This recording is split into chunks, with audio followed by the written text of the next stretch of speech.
Right, YouTube, it's Shadow King Nazru. And since Justice League the Snyder Cut has come out, but I still don't have my subscription, I'm still debating on whether to see Godzilla vs. Kong on HBO Max or to find some way to watch it in theaters. I figured that for this video, I'd be doing another review of the Tales of the Jedi story with issue 4. Special thanks to LibriDocs for providing the motion comic for me so I could actually experience this story. Issue 4 basically deals with Nomi's Sunrider starting her training while dealing with the many conflicts of her situation. Her lover is dead, who was also a Jedi, thus he can't help with her training. She's on a remote planet hiding from the Hutts. She's busy raising her child. She can't understand her master. The only other Jedi she can understand is an apprentice as well, who's busy rebuilding the droid. It really kind of humanizes her, makes us relate to her situation. And we also got this bit where the child gets close to, I believe it was a swamp or something, and these creatures started to attack her, but she does get protected. But fortunately, the situation is slightly improved by Nomi's Sunrider opening up to the Force, and that she's able to understand her master, who was a beast, and that she didn't think that he was sentient. But it turns out it wasn't the case. He was just waiting for her to open up to the Force, and thus he can truly begin her training. And he tells her that for her first step, she needs to build a lightsaber.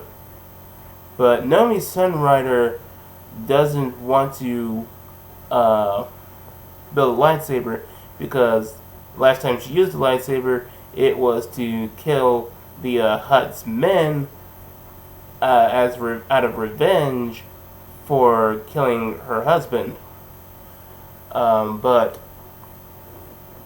her master tries to argue that was not really revenge, it was more self-defense, but she still says that she vows to never use a lightsaber, even if it means if she can't continue her Jedi training.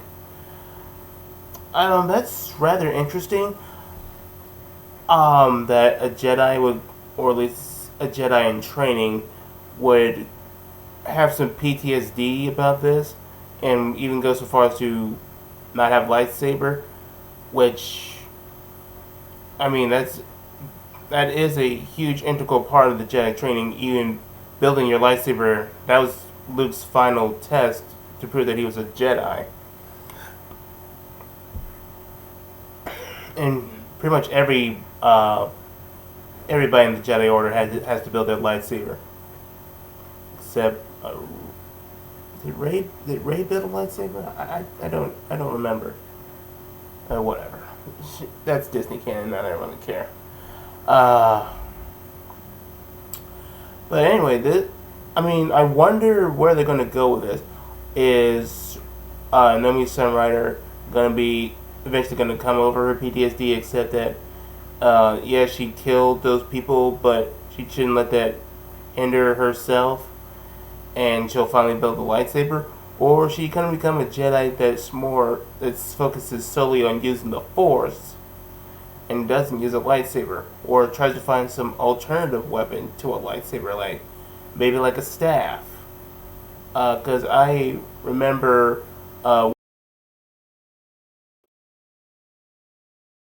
he imbues it with the Force, and it makes it as strong as a lightsaber.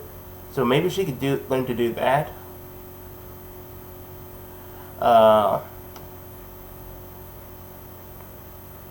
So that's really so if that would be the case, that'd be really interesting. The other interesting note was that these uh, two people are go into a, an antiquities location where they're showing off Sith artifacts, and I'm kind of surprised that the Jedi would allow this, like allow the artifacts of their ancient enemies to be displayed.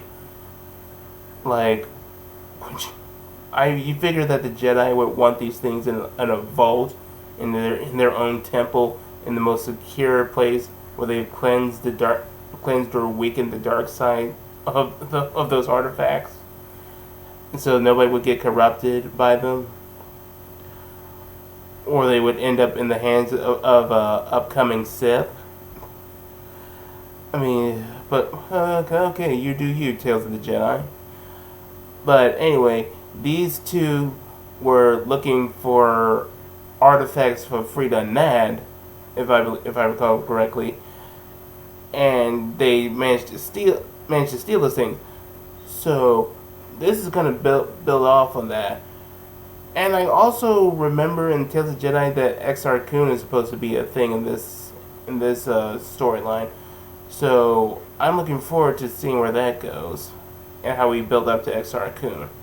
All in all, I did think this was pretty interesting. Humanizing Nomi Sunrider, building off the oncoming threat of the Sith. So I mean, it's not too much meat with this, but it's still a good and character focused issue while still building on the plot. So you guys tell me, did you read issue 4 of Tales of the Jedi? If so, what did you think? Did you enjoy Nomi Sunrider going through her PTSD? Are you excited to see more of the ancient Sith? Let me know in the comments. I'll catch you mortals later.